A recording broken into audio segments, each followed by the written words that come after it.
liquid that oceans are made of. And it fills endless depths.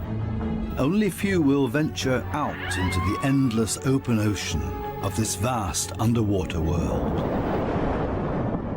Most of the ocean inhabitants live in the city, as it were, like human societies. Very close together, with friendly neighbors and nasty co-tenants. While dangerous robbers lurk around at the edge of town.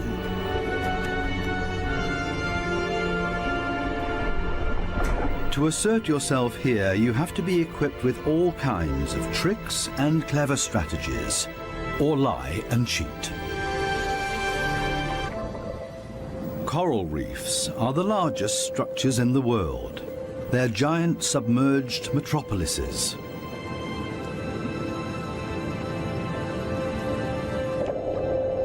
Millions of different inhabitants live in these cities. A universe with coral palaces and soaring towers.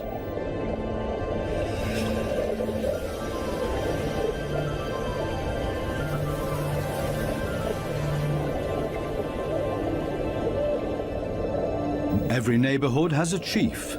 The entire street belongs to this guy. No trespassing, okay? A typical large city with all the noise and ruckus.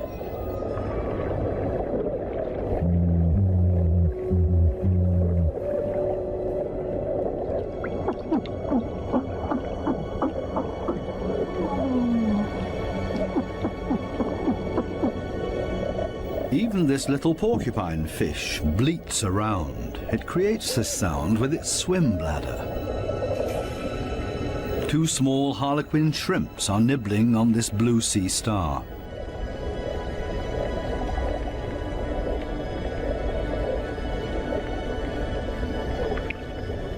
If someone else shows up, he will catch hell.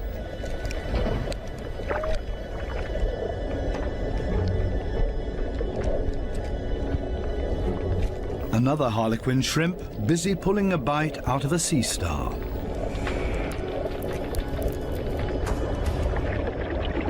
Moray eels in disagreement.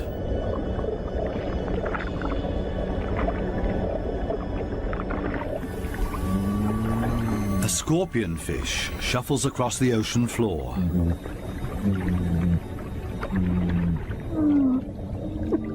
Everything and everybody makes a lot of noise. A boxer crab threatens everybody that comes by, holding two poisonous anemones in its claws. At least the anemone reef looks peaceful. Or does it? The clownfishes are having a huge squabble. Who does this anemone belong to? We can hardly see this fish, but he's easy to hear, a crocodile fish. Does this giant puffer fish hear something?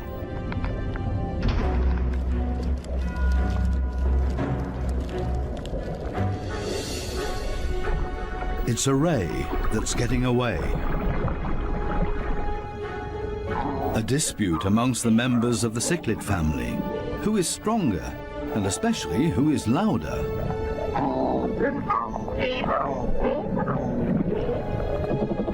Two Walkman fish are noisily trying to woo a female.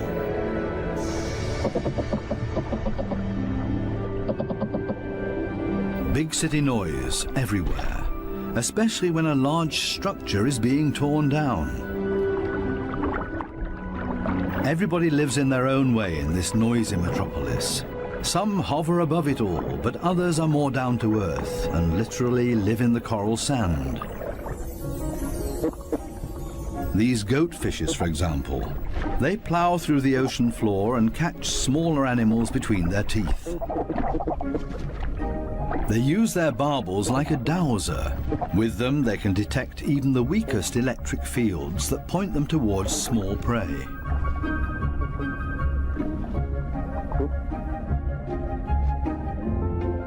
These gobies also dredge through the sand and feed on what they find in there. There's another way of finding prey in the sand. This blue-spotted stingray uses its wings like shovels, and there's always a chance of stealing something.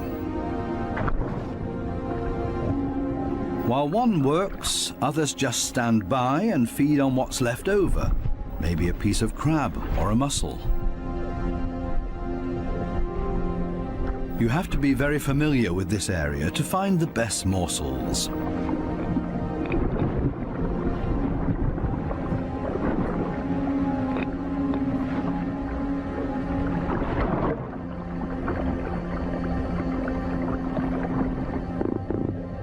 This triggerfish uses a strong stream of water.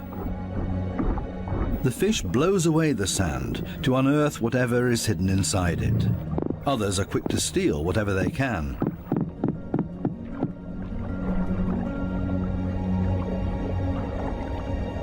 The triggerfish is a commanding fish, and most reef inhabitants are easily intimidated by him, except for these strange visitors that don't seem to show fear. In any case, it's best to cover them up with sand.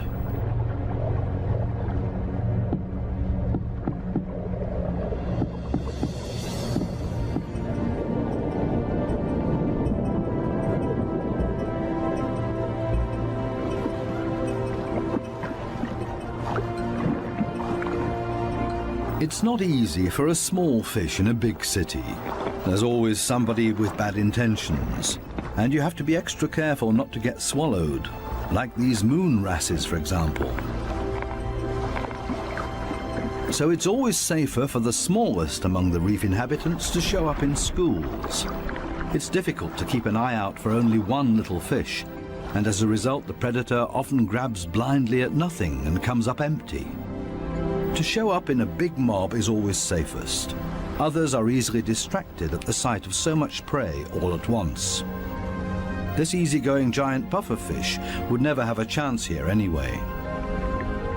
Being part of a school of fish is always the best protection from predators. The slow ones are being ignored. No danger here.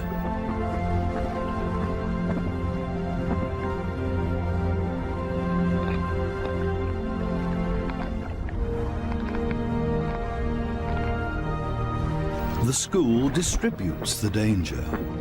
If there are 1,000 fishes, any of them can be the target, and 999 are going to be just fine.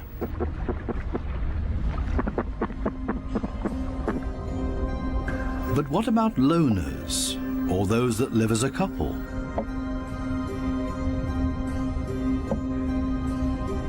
Seahorses, for example, camouflage themselves to look like the coral branches they're holding on to.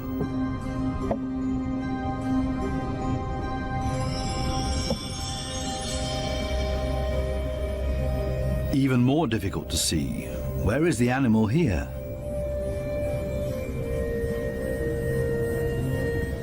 Only the eye betrays this trumpetfish's camouflage.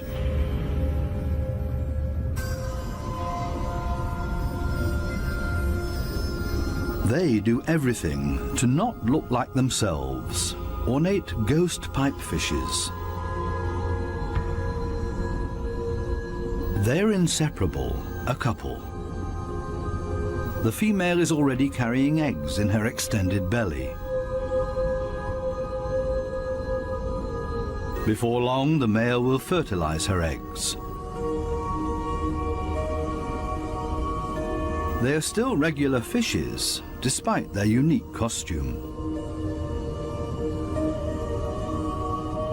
This one looks like torn-off seagrass. The spiny waspfish rocks back and forth in the current.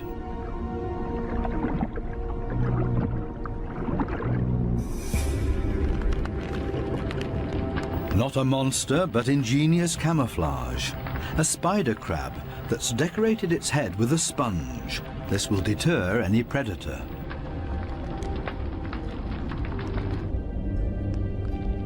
Another great camouflage, a barrel decorated with rocks. Only the movement of the gills betrays this stonefish.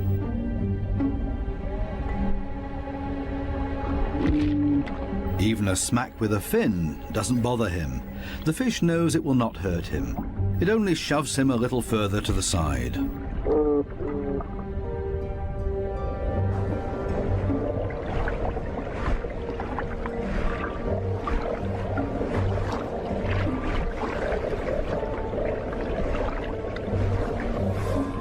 Similarly tough are its cousins, the scorpion fishes. They lie there as if dead, especially when others around them freak out.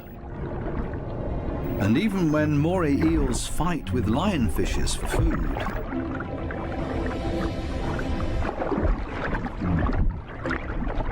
The scorpion fish lies in wait for its chance, and then immediately becomes completely motionless again.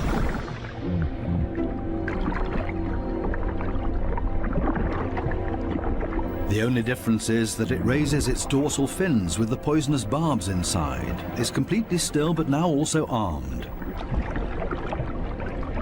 This large anglerfish virtually blends into the background tangle of algae and leaves.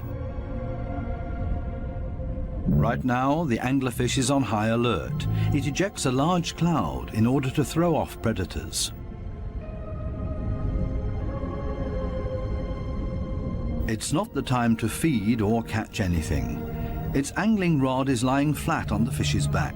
The white tip at the end of the rod is used to lure prey. The anglerfish feels threatened by something. Finally, it gives up its camouflage and moves further over, using its fins to float. As soon as the fish retracts the fins, it sinks to the ocean floor. Anglerfishes come in all kinds of shapes and sizes. Their trick is ingenious, using the angling rod as a lure.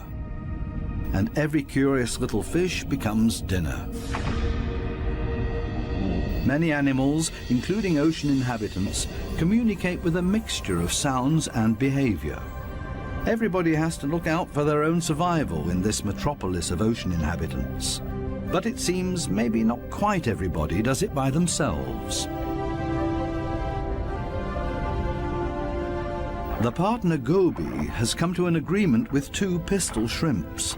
The goby keeps an eye on things while the shrimps keep maintaining their hole. Larger rocks at the entrance are ideal for securing it.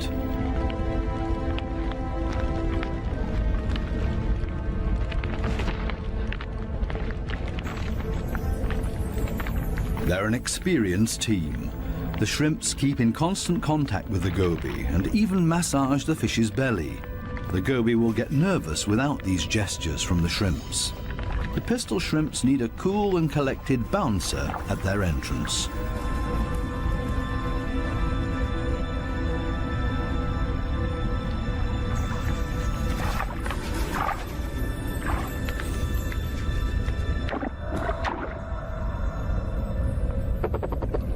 Teamwork. This is where the anemones settle with their poisonous tentacles. Whoever gets caught by those will pay for it dearly or lose their life.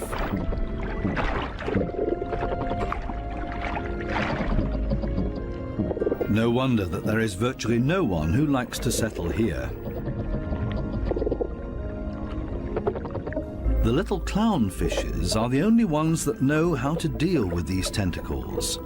They cover themselves with the slime of the anemone's tentacles and are protected from the poison. The clowns are safe in here and in return will protect their anemone as well as they can. This seems like a sensible deal.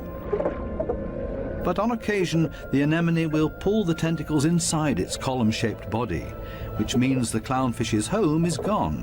When this happens, they panic and look for another anemone that they can hide in for the time being. Unfortunately, this one is already occupied, and the next one as well, and this means having to fight its current owner. There's much to lose for the clowns. Without the anemone, they can't procreate.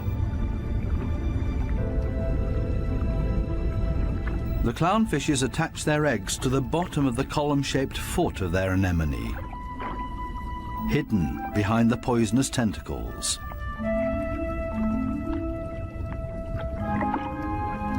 Both male and female tend to the eggs. They fan fresh water on them. The eyes of the babies are already clearly visible.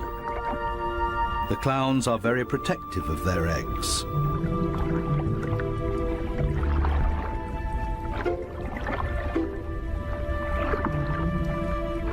It takes the two of them to protect their offspring, and only in conjunction with the anemone.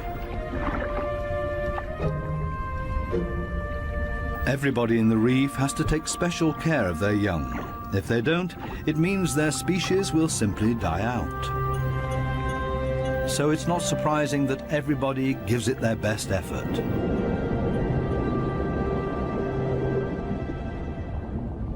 This triggerfish has hidden its offspring in a small hollow in the sandy ocean floor, and this means having to constantly protect this open egg site. On occasion, they blow and fan the eggs, but mostly they keep an eye out for predators.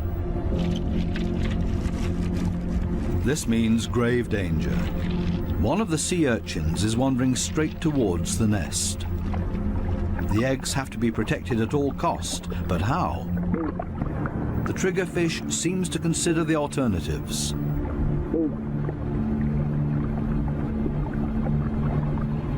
But then it blows and then rams the sea urchin. Again and again until it breaks. The sea urchin's guts spill out into the open. A few more hits for good measure. The danger has been averted. Everything else is easy.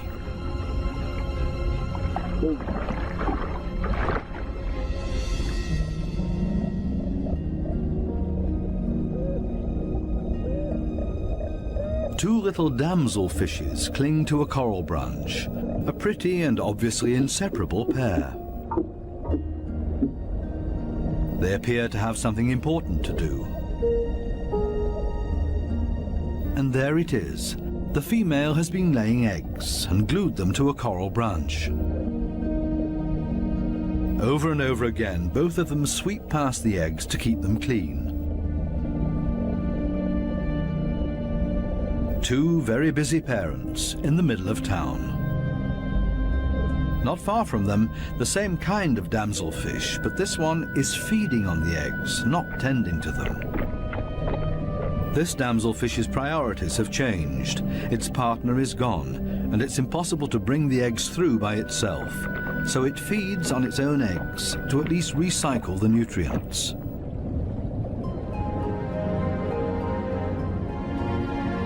There are many different strategies to give one's offspring a good start.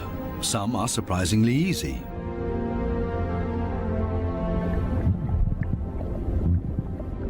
The mass mating of the black sea breams. The males are so generous with their sperm that often a cloud of it will engulf the entire wedding party.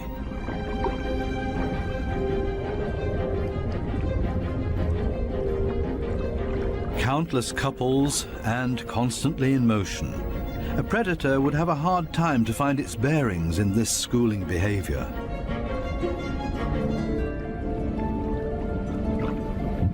The fish's instincts cause them to mass mate in order to ensure the survival of their species.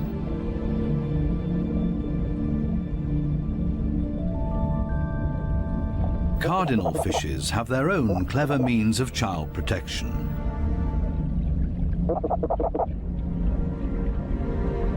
It's not time yet. The couple are still flirting and courting with each other, going around and around.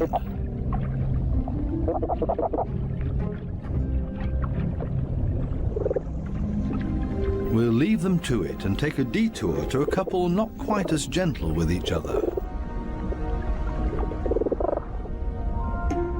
Monkfishes live in groups, and their nests are very close to one another. As a result, all the fishes are alerted to a predator nearing their nests.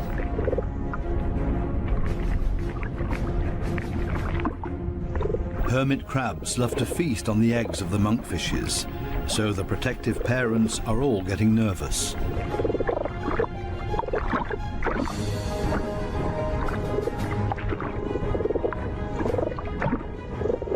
The hermit crab is still far enough away and currently busy with something else.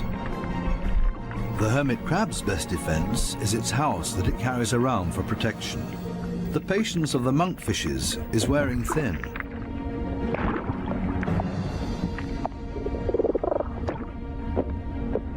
Now everyone attacks in order to bowl the crab away from their nests.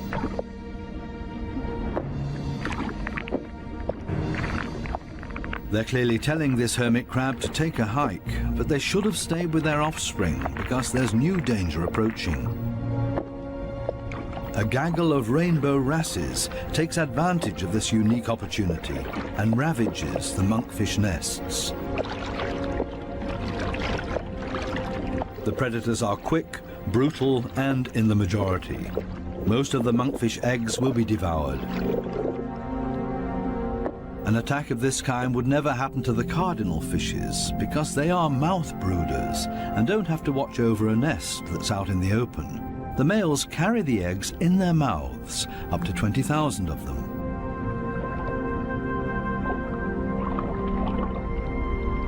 A mobile nursery. They're safe here in their father's mouth, unless, of course, he gets eaten.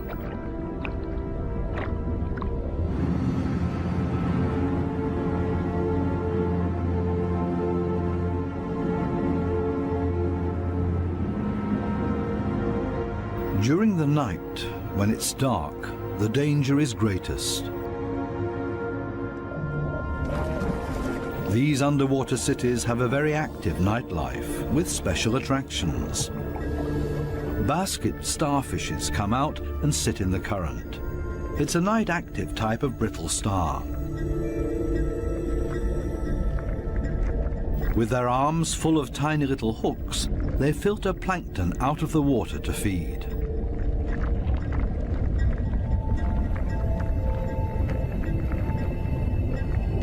A very elegant feather star. It's on the move to find a better spot to filter plankton.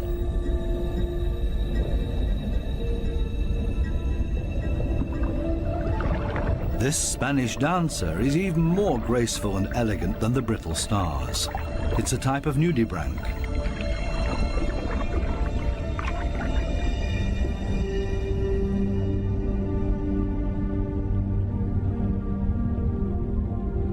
The giant pufferfish is relaxed and spends the night dozing off on the sandy bottom. Others prefer the safety of their quiet bedroom, a surgeonfish. Everybody settles in for the night as comfortably as possible. The parrotfish tucks itself away in its mucus cocoon for protection against predators. Everybody's sleeping arrangements are different. The poor triggerfish has to stand guard by its nest all night long. There's no time to rest.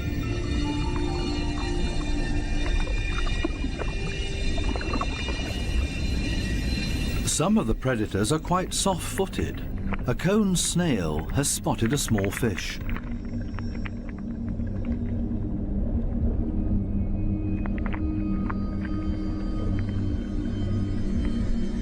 The snail is fast, and the prey disappears in the blink of an eye.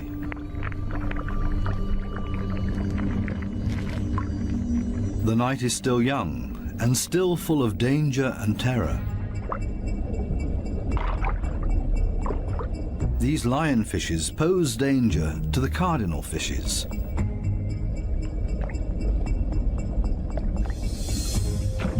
Lionfishes suck in their prey.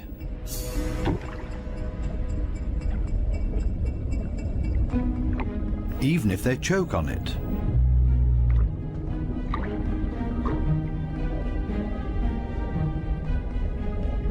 They're hanging around waiting for their chance.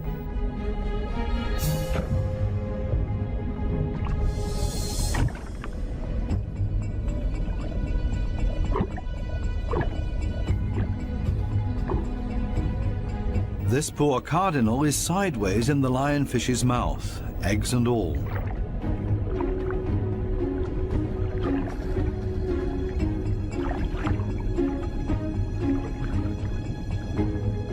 Lionfishes aren't the most elegant predators, with all their attachments and frayed fins. But this is all part of their camouflage. They're harder to see and blend into the background. Outside the reef, the lionfishes hunt as a school. They drive their prey towards one another with their fanned-out fins.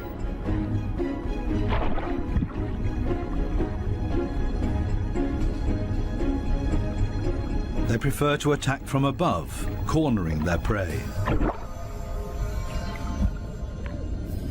This is not a different location, just different light. These special blue lights totally change the appearance of the reef.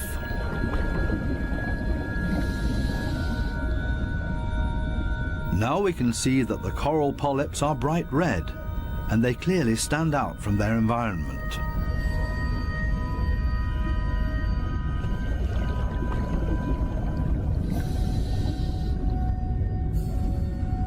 A new and fascinating perspective on the communication of many ocean inhabitants.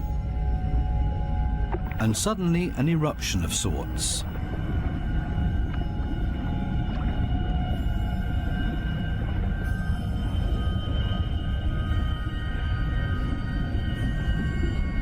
It looks like smoke, but in reality it's a type of reproduction.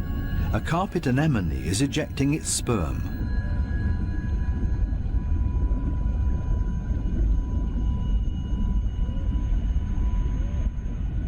In the blue light, it looks like a dramatic eruption.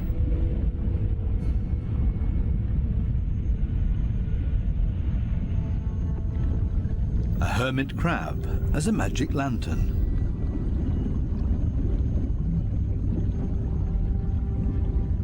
The blue light brings out these colors.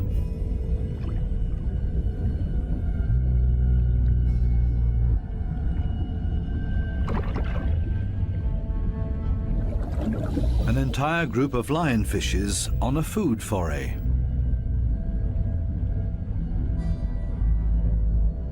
The animals don't seem to know any fear. It seems that they're well aware of the poison they carry in their back spines. They even use the light of our dive torches to their advantage. There's no nightly rest to be had here.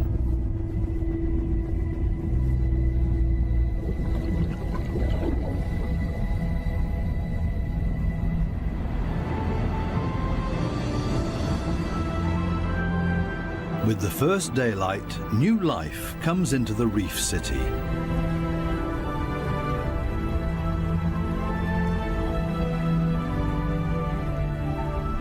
They all seem to start going again, ponderously with armored fins.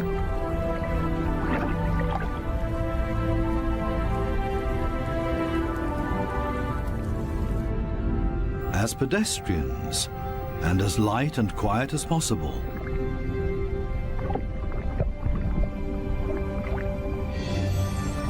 Mother and daughter, elegant and synchronous. Some have to hustle along on 10 legs. This spider crab runs straight into a brittle star gathering. A giant smash-up in the early morning. Wildly flopping around, everybody tries to get away.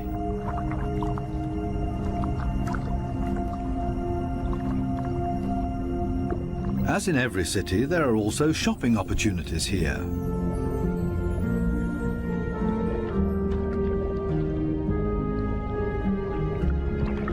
This moray eel knows her shops well. She rushes to her favorite store every morning. The same with this blue-spotted ray. But they haven't opened yet. It leans on one fin as if to say, it's waiting.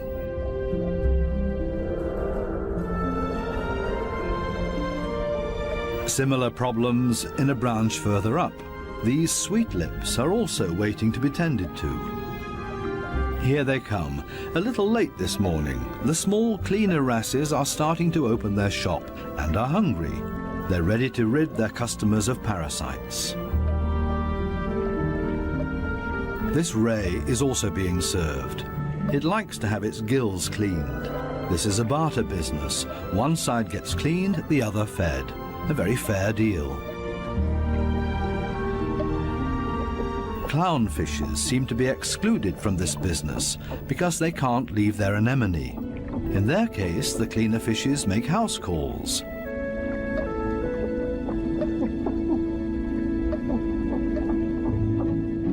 This snake eel is also otherwise engaged, and the cleaner shrimps are also making house calls for him. Finally, it's the moray's turn. It has a lot of nutritious freeloaders on its skin and in its gills.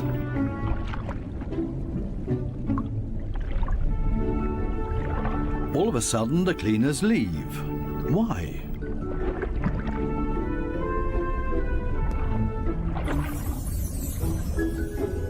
This Titan triggerfish is no better off. The treatment has stopped before he was finished. The cleaner fishes have new customers, clients that have never come to see them before, and they're now being preferred over old customers. The point is that these new clients will like the service here so much that they will come back again. The regular customers have to be patient and wait until the new clients are finished. Cleaner fishes operate solely according to economic rules.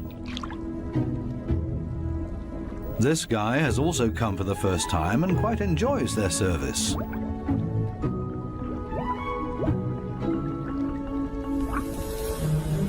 Sometimes it's too much of a good thing, though. This small black-spotted puffer just wants to look around and is not asking for a cleaning at this time. It swims away quickly and clearly annoyed. It's time to go back to the regular customers before they get impatient and leave for good.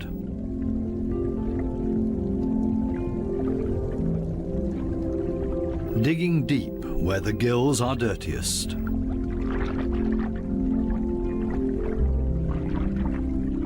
One last time through the mouth, and it's as good as new, and the teeth squeaky clean. Now this male moray can start looking for a suitable female. She is clearly not interested in male visitors. This next dugout also does not look encouraging.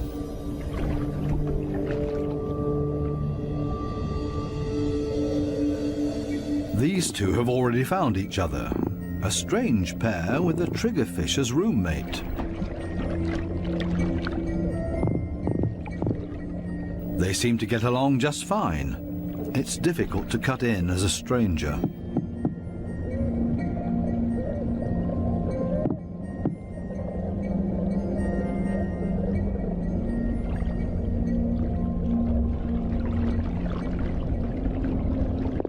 It would also be well advised to stay away from this giant triggerfish.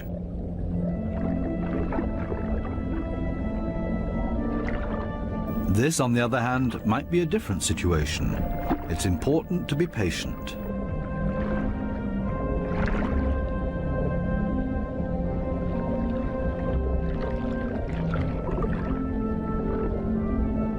This female moray does not seem to be too reluctant. She's showing her teeth, which is not a sign of aggression, quite the opposite. She finally agrees to a date.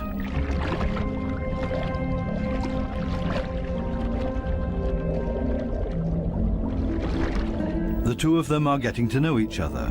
Moray eels are very gentle with their mates.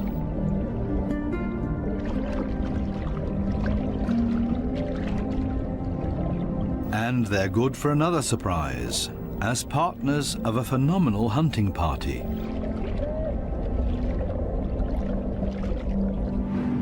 These types of hunting parties have to find each other first in this big city.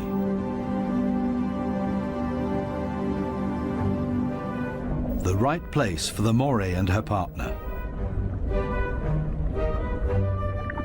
The morays cooperate with the groupers.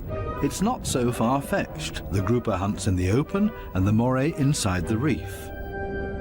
The moray is able to get in between cracks and crevices that the grouper can't get to. Together, they're a strong team.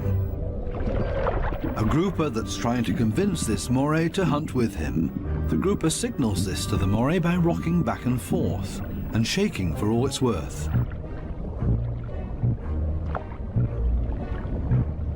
All for nothing. This moray doesn't understand and stays in its cave.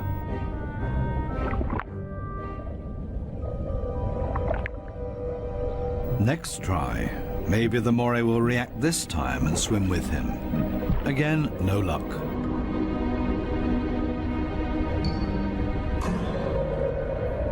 Finally, this moray seems to understand the grouper and is hungry. The grouper tilts its head and the moray accepts his invitation. Together they swim through the reef. The moray prefers to swim between the dark alleyways, and the grouper decides it's safer to stay on the main streets around the reef. This is not the right place. The grouper expected to find scared prey here. The moray takes a break and waits. It's not going to happen this way. Again, another invitation to go. They continue through the reef to another coral head. Also nothing for them here either. The moray is getting ambitious as well now and initiates a hunt on her own.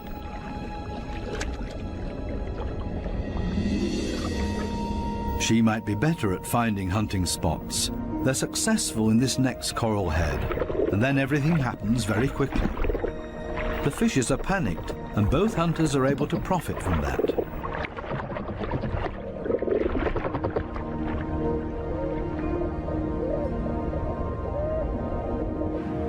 This coral city offers living space for millions.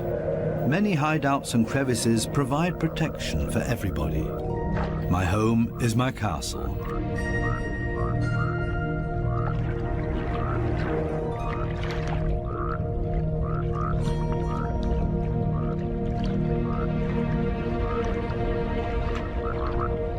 While some escape between sharp corals, others curl up in a ball.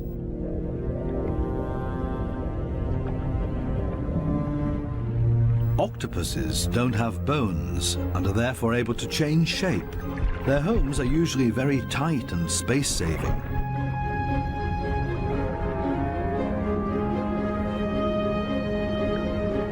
They like to live a bit further apart from their neighbors because they're not necessarily always friends with one another.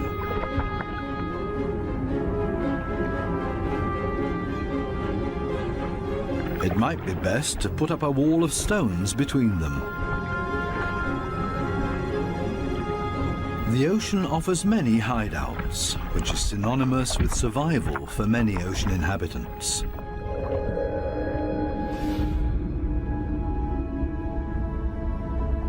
There can also be hideouts that nature never intended to be there,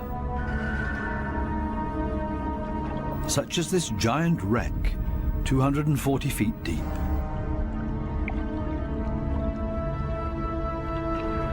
A research submarine on its way into the deep comes across a sunken freighter. It's an artificial world with countless nooks and crevices to offer protection and a home for many ocean inhabitants.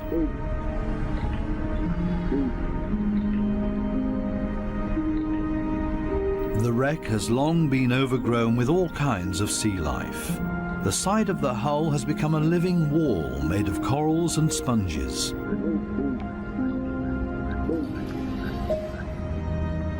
Sunfishes, with their odd form of movement, patrol this area. They're looking for jellyfish.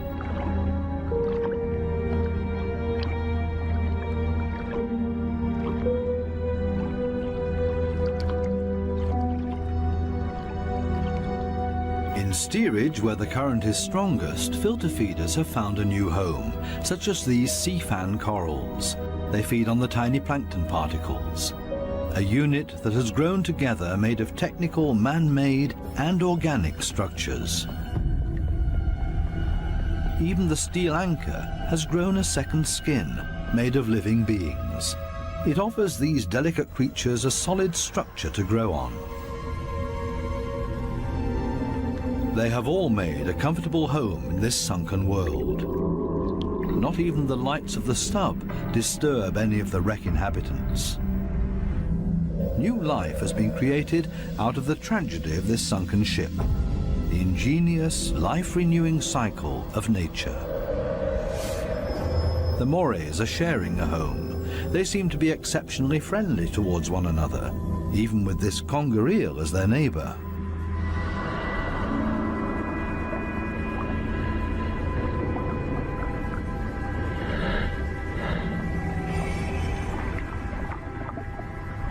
Even the octopus remains unharmed by the morays.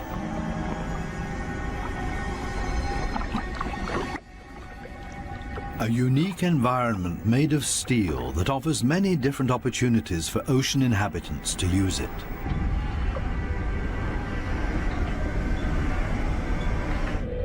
Even this fishing net offers a conger eel a place to hide. The original destination of the sub is located a bit deeper, a picturesque underwater city full of ancient amphora architecture. An antique merchant vessel sank here. Only the clay containers, once filled with Greek wine, are still visible. Now they offer homes and protection to many ocean inhabitants. Similar to the reef, hiding places are essential for staying alive down here. The amphorae have a very special shape.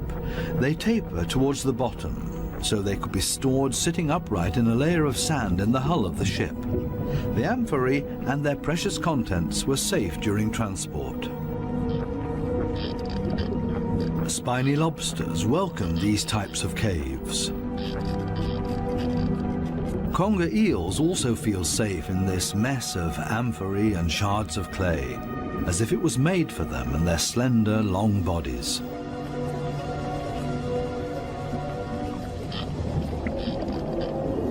The city of amphorae on the ocean floor provides countless opportunities to observe, disappear, and be unseen.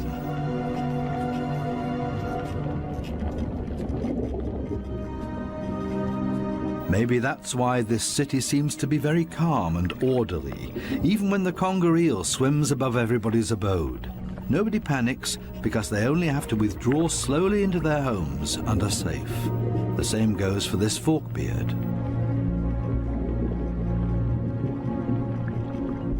The conger eel's only chance to make prey down here is to hide himself and ambush somebody. The sunfishes also don't have much luck feeding here, for the same reasons as the conger eel. On the other side of the globe, the Spencer Gulf in southern Australia. Every year, hundreds of giant cuttlefishes meet up to mate. The rocky seabed offers great holes and caves to hide the eggs.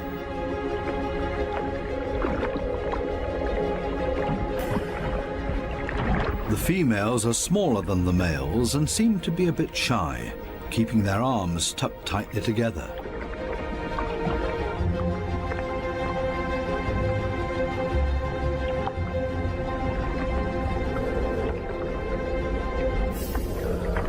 The males, on the other hand, present every bit of themselves openly to impress the females, but also other males that are potential rivals. When the going gets tough, it's always a good idea to hide behind the safety of a cloud of ink.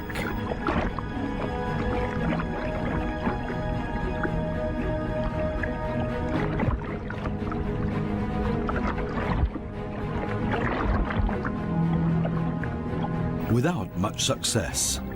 Escape in reverse.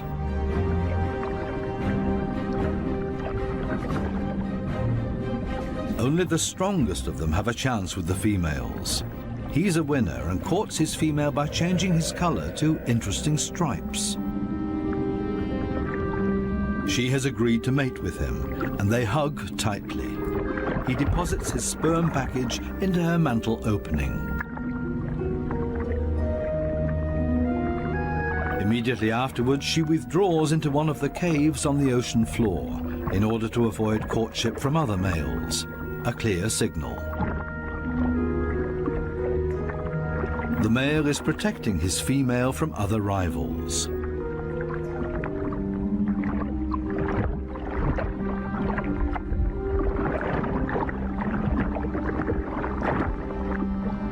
But there's always the unexpected.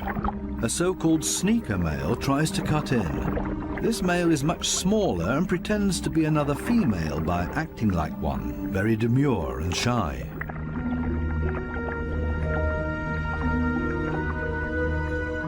All seems to be fine in the den. He's busy chasing away other rivals from this new supposed female. Especially now that there are two females under his protection. It can't hurt.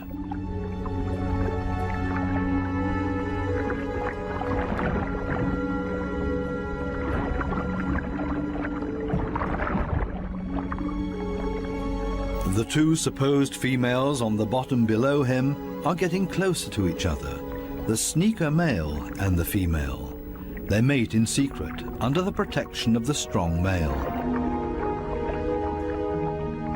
As soon as the sneaker male is found out, it gets dangerous for him, but he has achieved what he came for and mated with this female. The beatings are nothing compared to the glory of his success.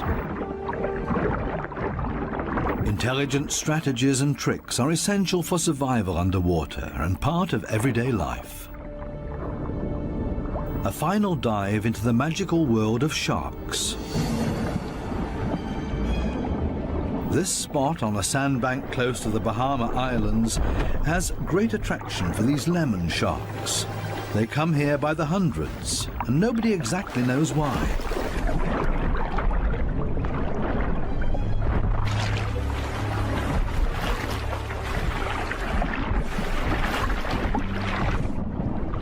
This sandy plateau in the middle of the open ocean is easy for scientists to get to.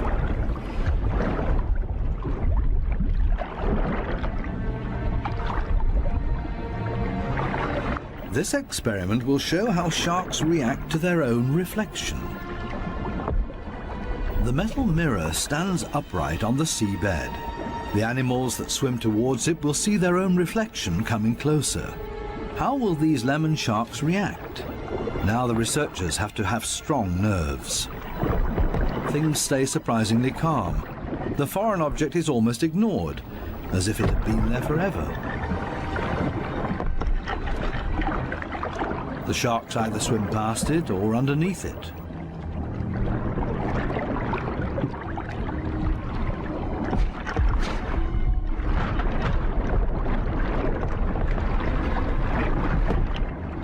The scientists expected a bit more, and soon the sharks lose all interest in the mirror.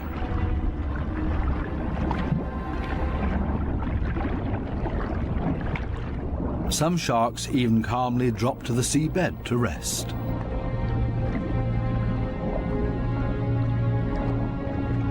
The only ones alarmed by this behavior are the remoras that like to keep moving.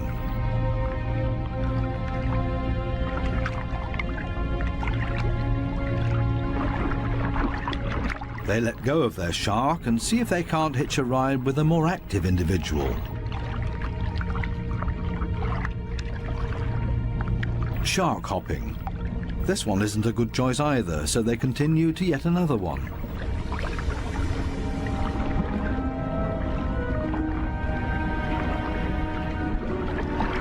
All of a sudden, something happens to the mirror, and the peaceful afternoon on the sandbank changes quickly into the complete opposite. The rope that the mirror is attached to loosens and the mirror falls over.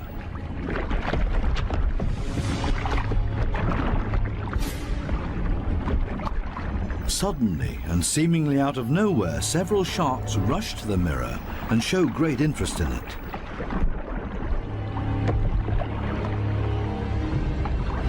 They smell and touch it, and they get more and more excited.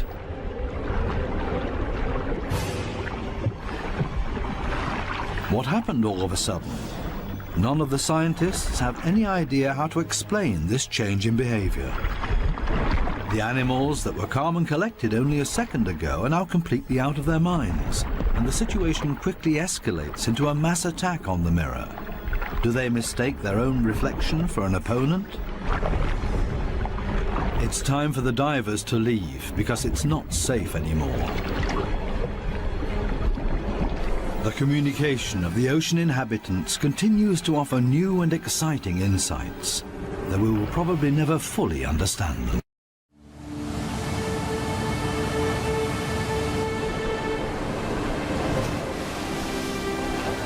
Where the Indian Ocean collides with the southern cliffs of Africa, Cape fur seals bring defenseless young into the world. A challenging world, where a pup's journey to adulthood is under constant threat.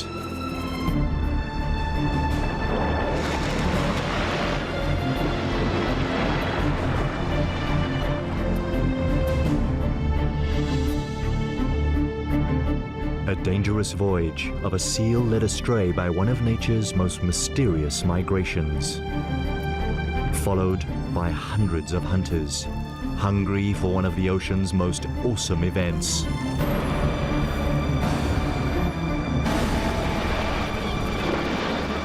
The Feast of Predators.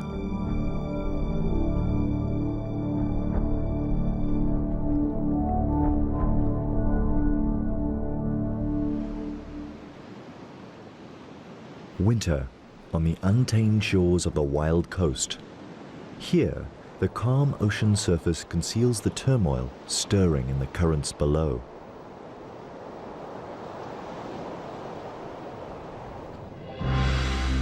Millions upon millions of tiny fish swimming for their lives. A formidable migration called the Sardine Run. A 10-year-old bull seal plunders the shoals. But he's not alone. He is a rogue in the midst of an army of predators. This is their annual feast.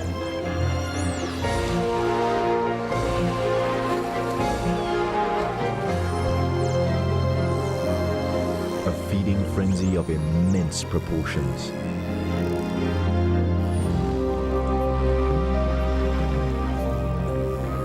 The attack is relentless, and now the sharks join in.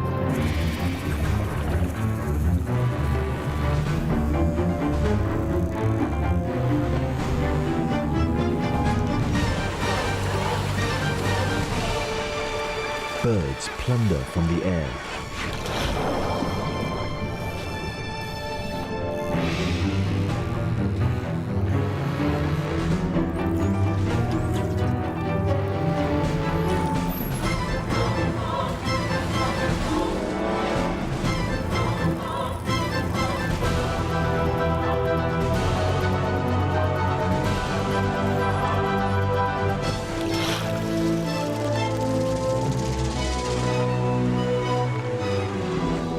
Eventually, the feast comes to an end.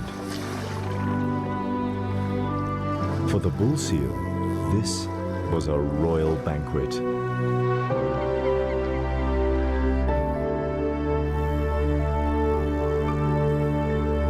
He watches the rest of the sardines swim away. It's now the end of winter, and the shoals disappear into the ocean depths. Their destination? One of the most puzzling, unsolved mysteries of nature. With nothing left to hunt, the predators leave the wild coast. The bull is 1,000 kilometers from home, and so are the gannets. They begin their return trip to their summer breeding colonies in the Cape. Not many seals ever embark on such a long journey. His return home will be a 3-month-long test of endurance. The predators follow Africa's southern shoreline from the subtropical wild coast all the way to the continent's most southern extremity, the Cape. Here, the coast is cooled by the currents and warmed by the African sun, an ideal habitat for birds and mammals that breed on land and feed on the bounty of the sea. The bull's home colony occupies a rocky island off the southern tip of Africa. 500 meters from its shores, he enters the kelp forest. It's November, the beginning of summer, and he joins other bulls returning to mate. But to reach land, they must run a dangerous gauntlet. The half-kilometer wide corridor between kelp forest and the island harbors the most lethal of seal hunters, the great white shark, a calculating predator who's perfected the skills of surprise, ambush, and attack. To get past the enemy, the seals gather in groups and make a sprint for land. The combination of speed and porpoising maneuvers should confuse the attacker.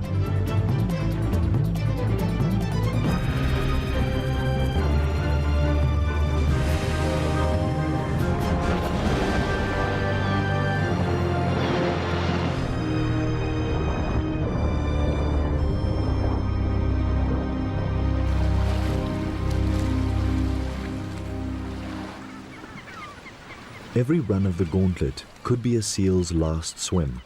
Survival depends on the luck of the draw.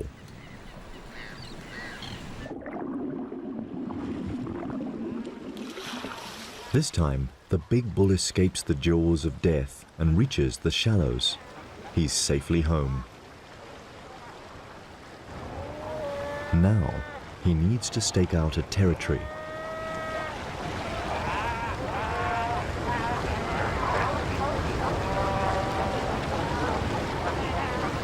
He has the advantage of being the largest bull around, and in a seal colony, size certainly matters. No one dares get in his way. Confidently, he returns to the same territory he held the year before.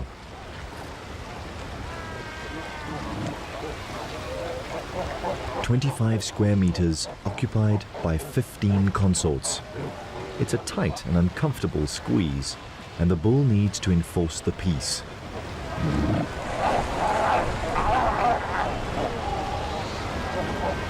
He also won't allow any other males to invade his turf.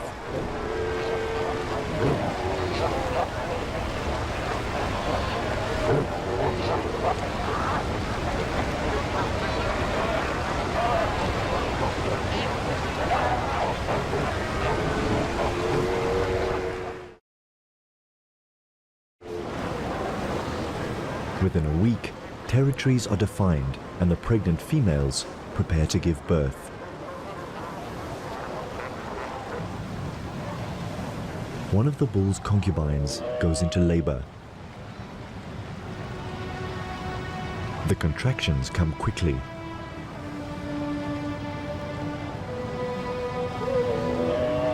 She's in pain, and the father of her pup takes no notice.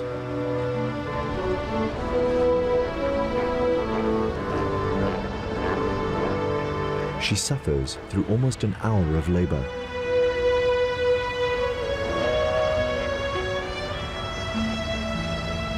The bull has no interest in her yet. His only concerns are the females in estrus.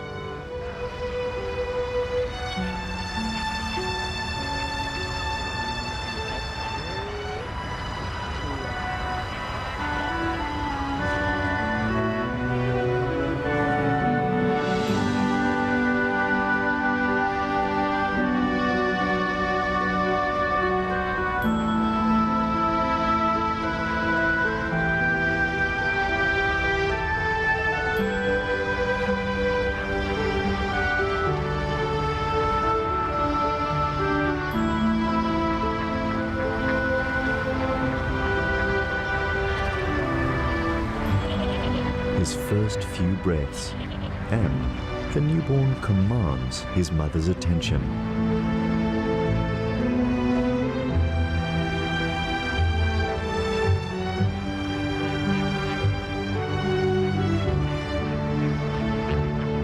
7 kilograms and larger than most newborns. The perfect recipe for a seal that might attempt a journey such as the sardine run. But for the moment, his world centers on his mother. Their individual call, smell, and touch develop the imprinting that will bond them for the next 9 months. While Mom rests, he finds his source of milk and figures out how it all works.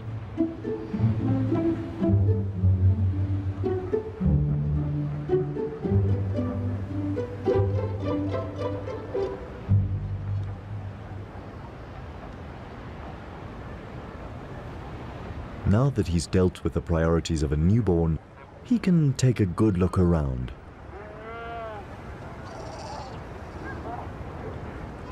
He's not the only newborn on the island. Within a month, all the pregnant females of the colony give birth to ensure that they will all mate again before the bulls leave. The scavengers keep the island clean.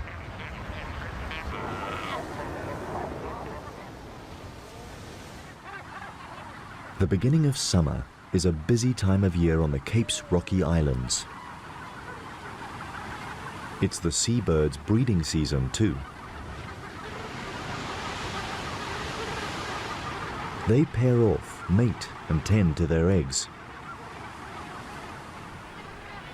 At the gannet colony, mornings are particularly frantic.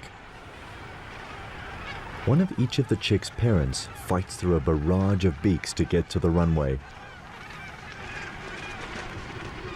Their fast-growing hatchlings demand a fresh catch every day.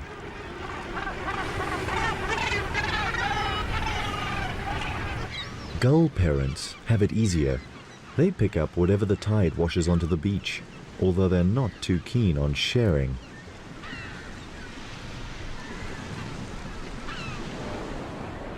Cormorants prefer to nest higher up on the rocks.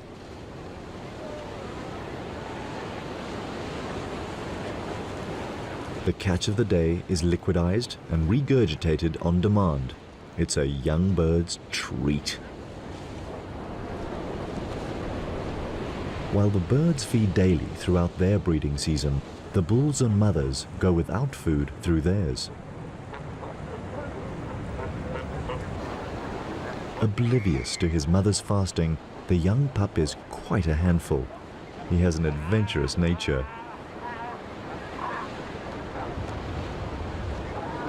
But his mother doesn't let him go far. He protests.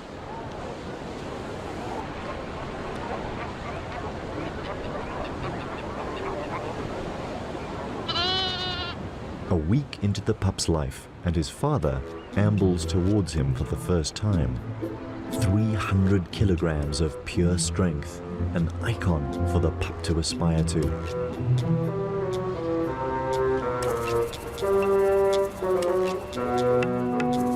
But the bull doesn't even cast the pup a glance. His attention is focused on the pup's mother, now ripe for mating. Driven by instinct, she follows the bull and leaves her pup on his own. So small and vulnerable, yet already abandoned. But she must make the most of the bull's attention and mate before he leaves the island. This is probably the last time the pup will ever see him.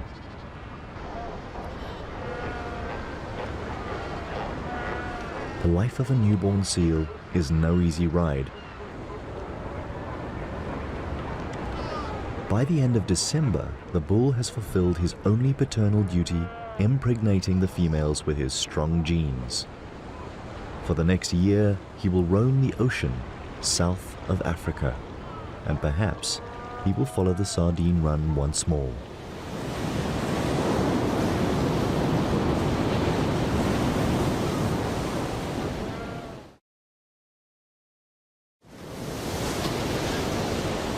Most of the adult females of the colony are now pregnant and need to feed. After 2 weeks of fasting, their fat reserves are depleted. and the pup's only source of nourishment, his mother's milk, is running low. Following her is not an option. And if she doesn't return within the next 5 days, he will die of starvation. Abandoned first by his father and now by his mother, life is not looking good for the pup.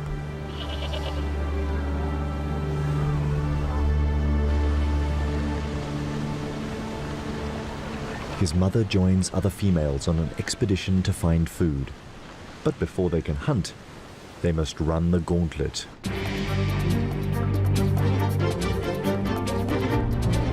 Once again, the cunning stealth of the great white shark is measured against the lightning reflexes of the seals.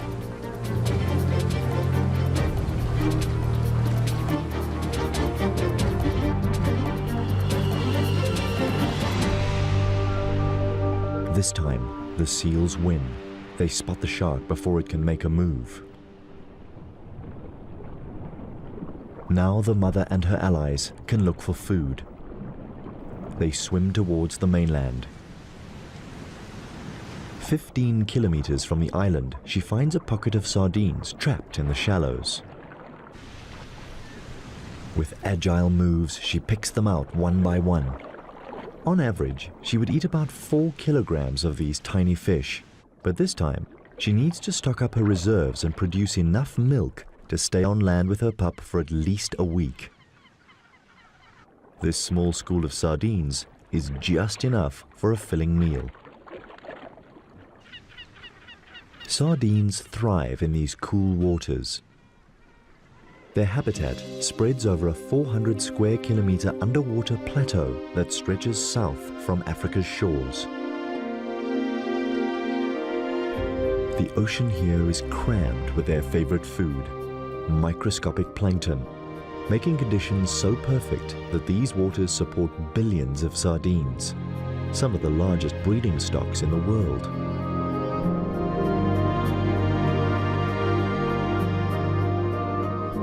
And the secret to their success? Flood the waters with an oversupply of eggs, a vast majority of which do not hatch. But those that do develop quickly, and within 4 days they hatch into larvae. They're plankton size now, bottom of the food chain, and even eaten by their own kind. Over 4 months, they transform into fish-shaped juveniles that can swim and shoal. 4-centimeter long fingerlings, no better off in the food chain than when they hatched. And even when they reach adult size, they'll still be pursued by larger predators. But to catch a sardine, the predator has to be as agile as the fish. Mammals that hunt in water require custom-built features to capture their prey. Seals can remain underwater for over 10 minutes by slowing their heart rate and storing oxygen in their blood rather than in their lungs. Their nostrils are naturally closed when relaxed and compressed even tighter by the water pressure.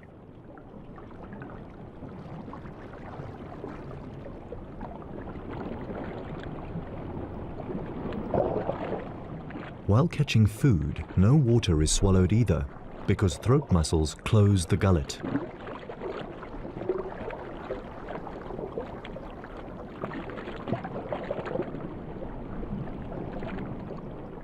While the seal mother gorges on the sardines and rebuilds her fat reserves, back at the colony on Seal Island, her adventurous young pup has found a playmate.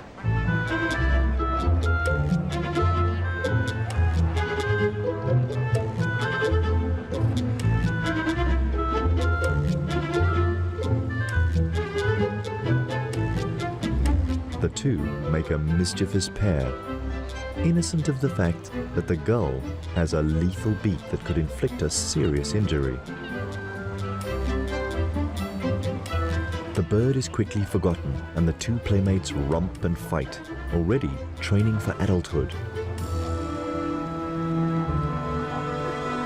By midday, most adults laze in the sun, or sky point, a comfortable pose for a seal. And if adults do it,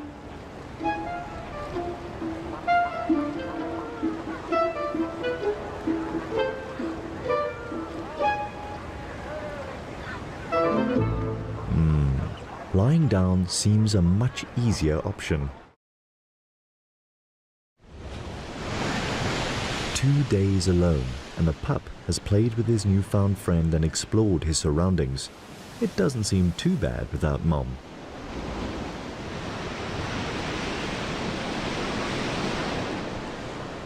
By the 3rd day, he starts to get hungry and explores the shore in search of something to eat. But kelp is no mother's milk. Maybe being home alone is actually not that much fun. So many females. Surely one of them could be Mom. But not one of them smells right. And now he's desperately hungry. His calls for Mom go unheard.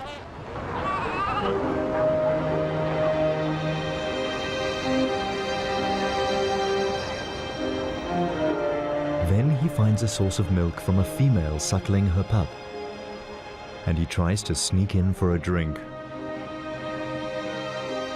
But he's caught out.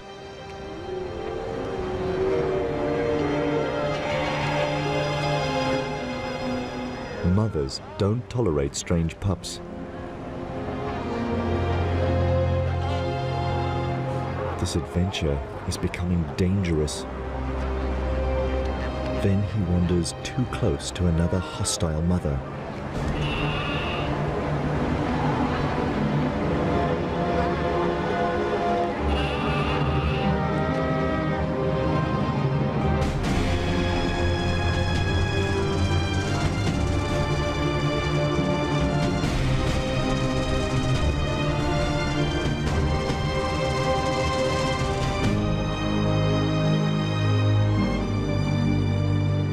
Could have been killed.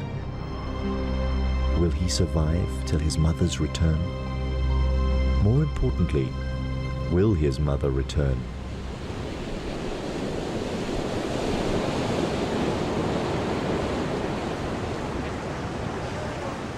The 5th day starts with all the promises of summer and the safe return of the mother to Seal Island. But she has no way of knowing if her pup has survived. The shore looks like a killing field.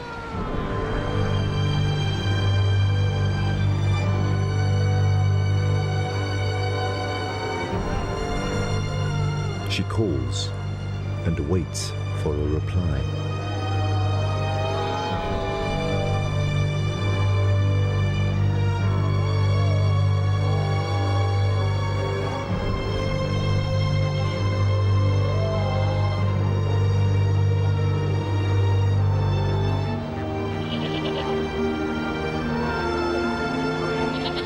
And then, a familiar cry.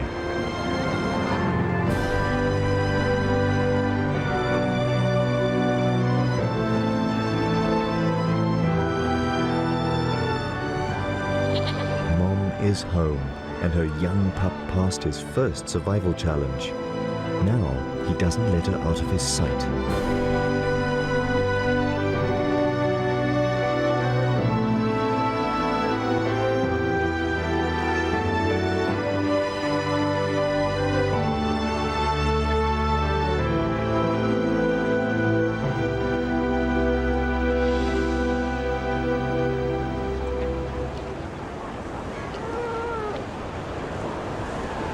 With each mouthful of rich milk, he builds his strength.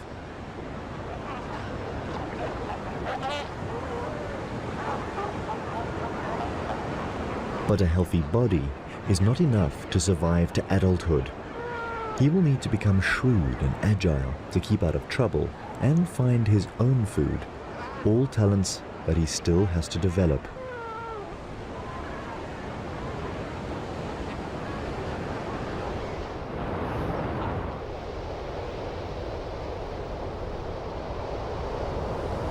Then, 6 weeks into his existence, one of these life skills is put to the test. For his first swimming lesson, his mother chooses a particularly rough surf day. He can barely keep his head above water, but Mom helps keep him afloat.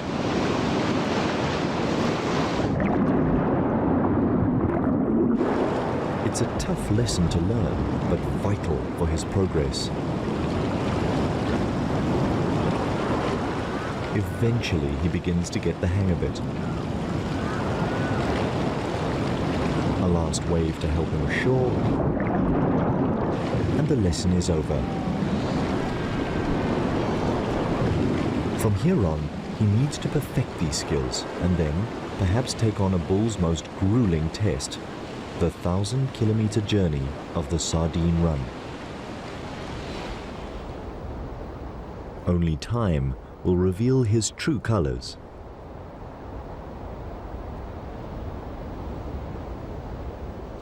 Seasons pass over the islands. Birds migrate for the winters and return here to roost in the summers. Each year the bulls return to the colony to mate, and the mothers break their bonds with old pups and develop new ones with their newborns. 3 years of changing Cape weather and dangerous seas have challenged the inhabitants of Seal Island. But through it all, the pup has grown into a strong and confident young seal. He dominates over his peers, showing all the signs of having inherited his father's supreme genes.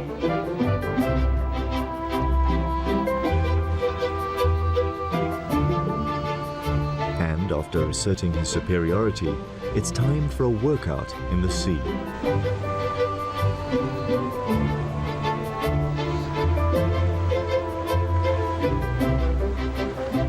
These games quicken his reflexes and improve his speed and agility. Moves that will prove vital in avoiding the jaws of a great white. All skills needed for a fine-tuned hunting ability.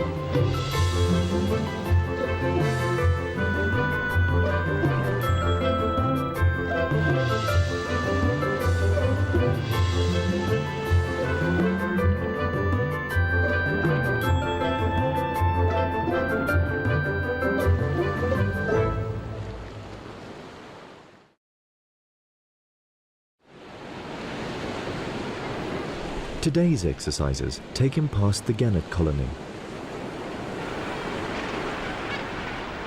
It's February, and the fledglings are learning to fly. But perfecting the laws of aviation is no easy feat. The floundering gannets attract the young seal's attention.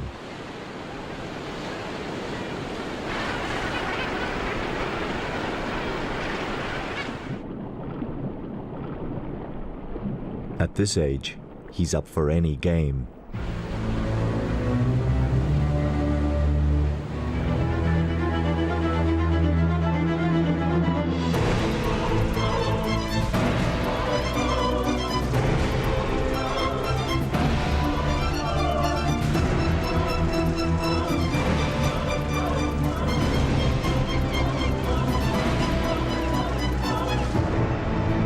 A harmless game turns into a calculated killing.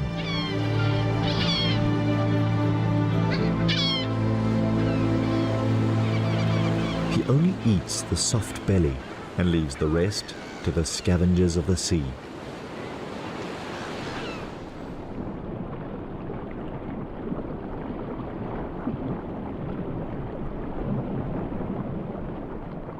Such a cruel act, and the young seal proves to be a serious contender in the passage to adulthood. Now he is ready to leave the colony for his life's adventures. But first, he must pass one more test, probably the most dangerous yet. Sneak past the great white sharks, the ever-present menaces that patrol the channel next to the island.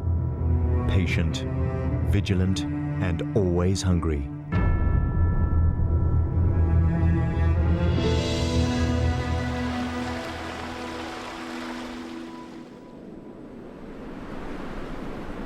The autumn winds blow in from the cold south.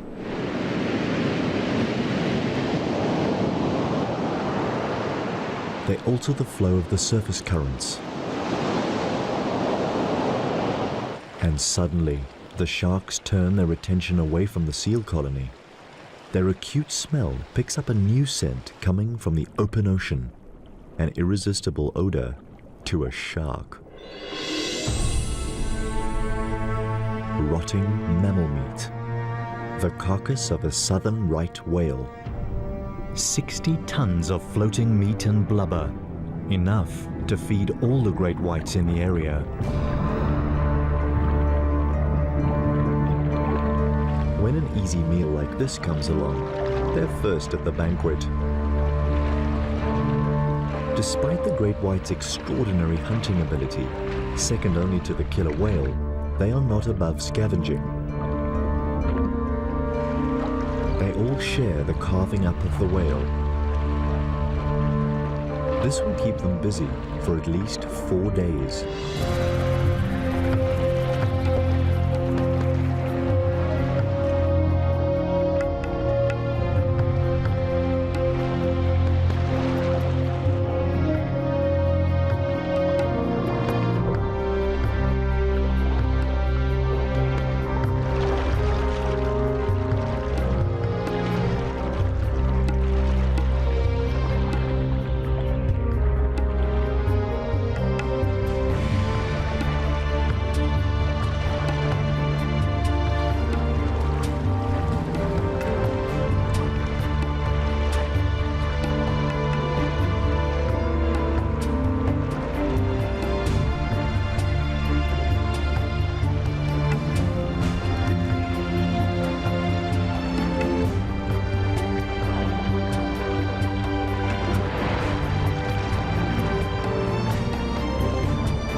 For now, the siege of Seal Island is on pause. And seeing their chance to sneak past unnoticed, the young male and his peers make a dash for the open sea. Their escape coincides with the onset of winter, which brings one of the biggest changes of the year to the Cape of Storms.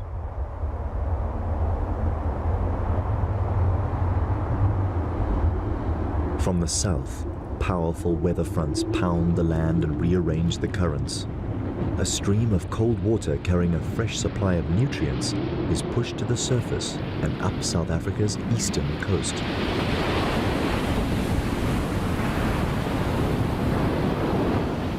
Now the sardine's ideal habitat expands from Africa's southern tip, 1,000 kilometers northeast, past the cliffs of the Wild Coast and all the way to Durban's subtropical shores. This is the winter countercurrent that lures 2-year-old sardines to begin one of nature's most impressive marathons, a mass migration of millions upon millions of fish. But in their quest to reach these alluring feeding grounds, they leave behind a trail of body fluids, an invisible oil slick with a powerful smell. An appetizing aroma for those who find the sardines a trophy worth pursuing.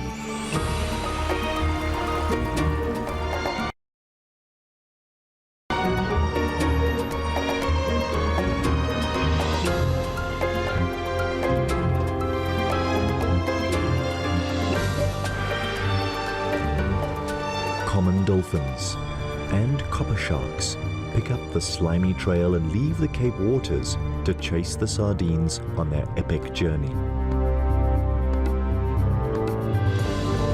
The 3-year-old seal smells this promise of a feast. But this journey into unknown waters might be beyond his means. And 500 kilometers from home, the seals attract the attention of a master killer, and it's not interested in the sardines.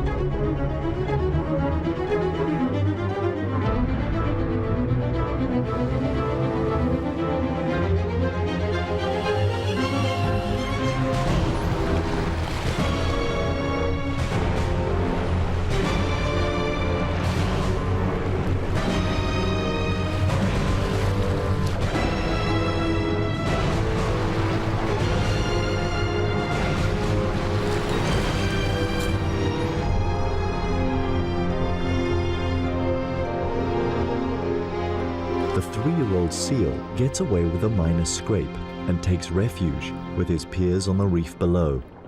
Another triumph over one of life's challenging tests.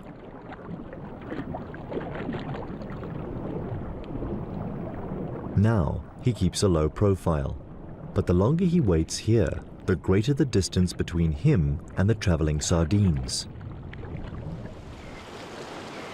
Even gannets that left the Cape to follow the same silver shoals now overtake the seal. The cold current from the south guides the sardines further up South Africa's east coast.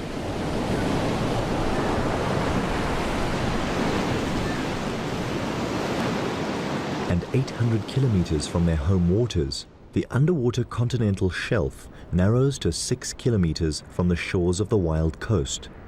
This forces the cold current from the south closer to land. The sardines have no choice but to squeeze tighter together. Now the million-strong schools form well-defined shoals and clear targets for the predators. This is where the sardines enter hostile territory. To keep alive, they must outrun their hunters.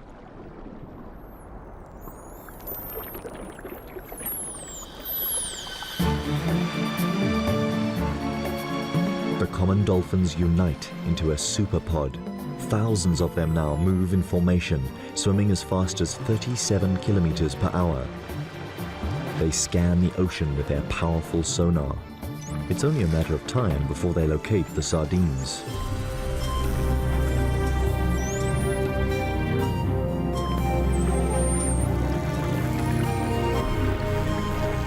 Immediately, the little fish employ their best defense tactic. Form an enormous mass that constantly changes shape, size, and direction, designed to confuse and elude the attackers. But the dolphins are too smart for that. They separate a section of the huge shoal and round them up into a swirling mass called a bait ball. The dolphins let the rest of the mother load swim away.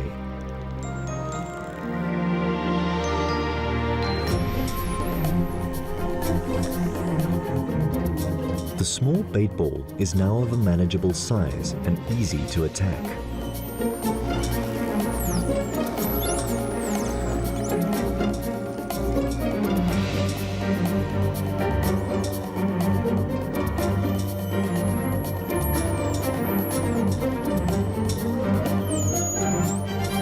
By the time the dolphins have prepared the banquet, the copper sharks arrive to share the feast. It is believed that the sharks find the bait ball by listening to the dolphins' clicks and whistles.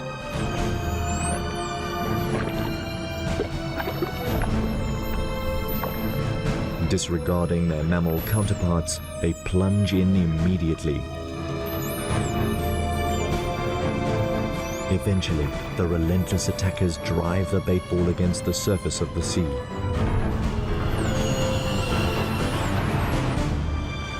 Dolphins and sharks trap the sardines from below. and gannets attack from above. These birds can dive 5 meters deep, enough to make a calculated snatch of 1 sardine.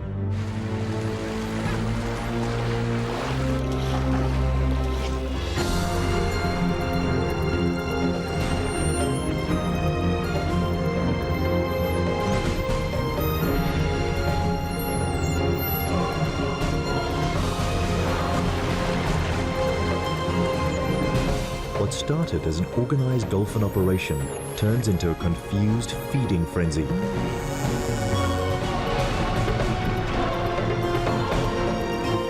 This bait ball is doomed to extinction.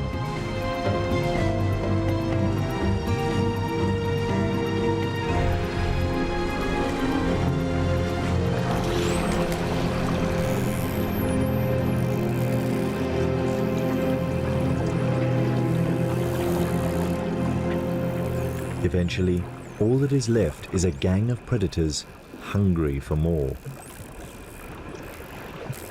That was just enough to arouse their hunter lust. They resume their pursuit of the motherlode of sardines. The dolphins take the lead.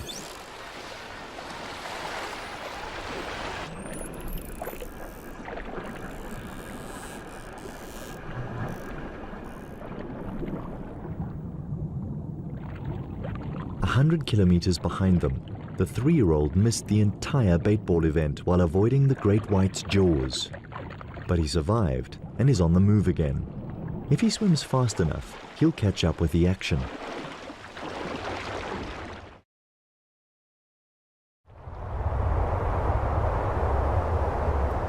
As winter intensifies, more storms blow in from the south.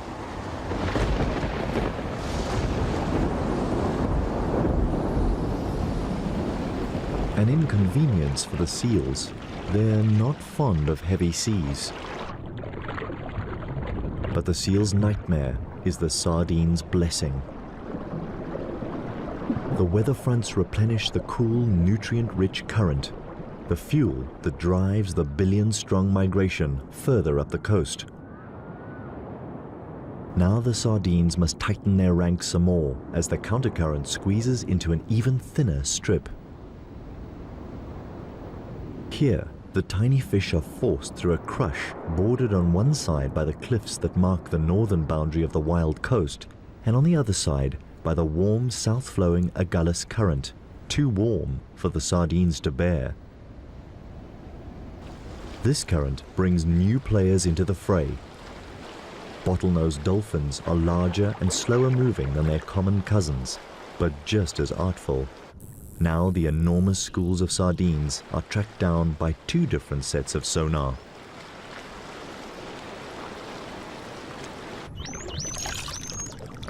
More heavies join the ranks of hunters, dusky sharks.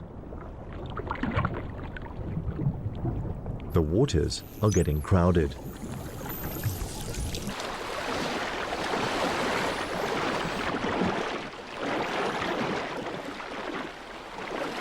Ten kilometers behind the gathering predators, the young seal and his peers are back on the trail of the sardines. He's now almost 1,000 kilometers from home, but the excitement of the chase spurs him on. To pinpoint the action, he looks out for circling gannets. From the air, the bait ball organized by the dolphins is unmistakable.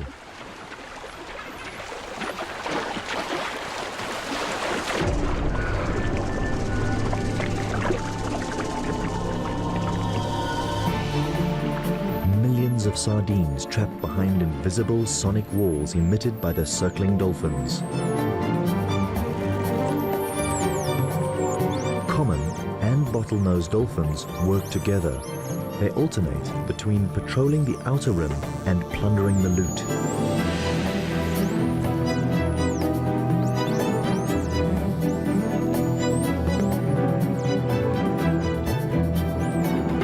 And now the sharks come in to feed. The smaller copper sharks dart quickly in and out of the bait ball.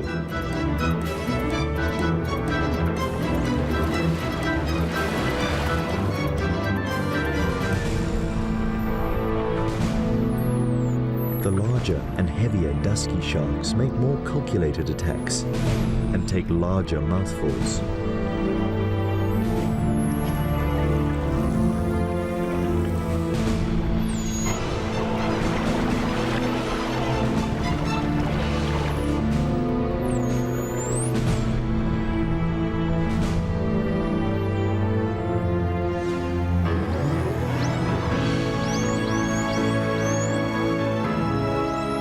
Finally, the 3-year-old seal, like his father, a pirate among the raiders.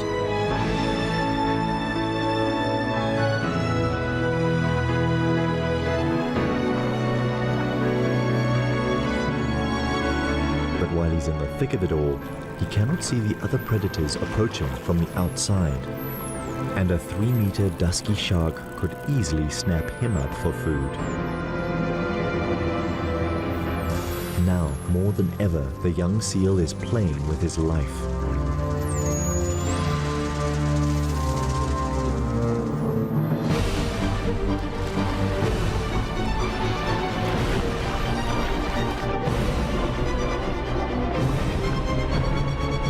Inevitably, the manic feeding rage produces a casualty.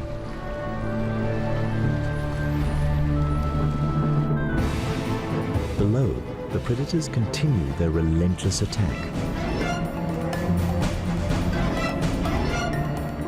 This is a spectacular underwater assembly of predators united to decimate the ranks of the enormous bait ball. A brigade of 1,000 dolphins, the masterminds behind it all.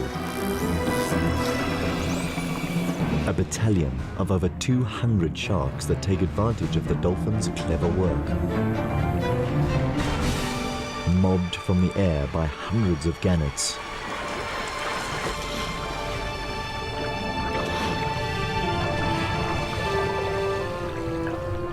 In between, tunas enjoy the rich pickings. And among the throng, a few brave seals, richly rewarded for their tenacity.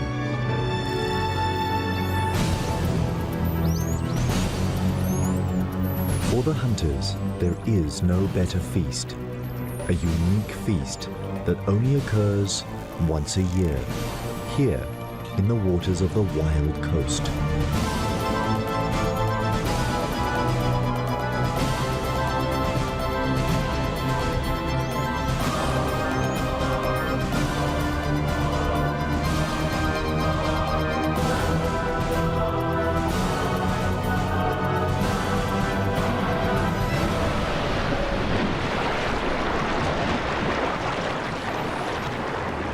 5 hours later, and the huge bait ball is reduced to a fraction of its original size. The dolphins give up their sonic siege, allowing the surviving sardines to escape. These join up with the tail end of the mother load that made it through the treacherous gauntlet of the wild coast, and they all dive into the depths offshore. It's now the beginning of summer, and the surface of the water, warmed by the African sun, becomes an unbearable bath for the sardines. From here, their movements puzzle scientists despite attempts to follow their course.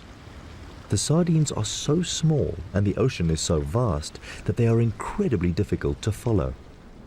The general consensus is that these fish stay in the depths off Durban, and around November, they begin to migrate back towards the Cape.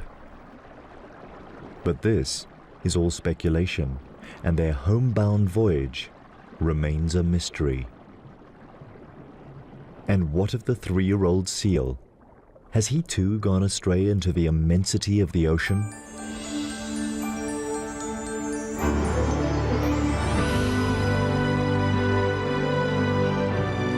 During his short life, he completed a dangerous mission, but now he needs to accomplish a more important voyage, the one to adulthood.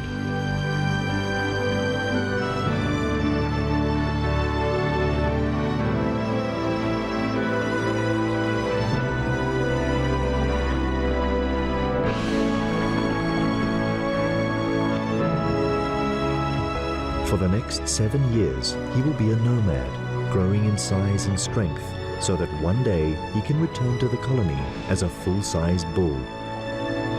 Only then will he be ready to start a lineage of his own.